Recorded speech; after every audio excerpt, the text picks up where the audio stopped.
ইফরাজ, জি মামি। তুমি রেডি হয়ে কোথায় যাচ্ছ? মার্কেটে। মার্কেটে? হ্যাঁ। এত রাত্রিবেলা? হ্যাঁ। তাই? হ্যাঁ। কি দেখছো তুমি ওদিকে? ভাই। ভাইকে? কোথায় ভাই? তাই তো।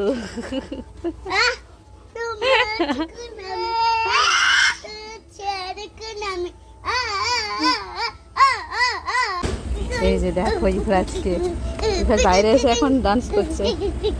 বাইকে যাবে? মানে বাইকে যাবে? স্কুটিতে? ওই স্কুটিতে বসে গেছে আর ও বসেছে বাইকে।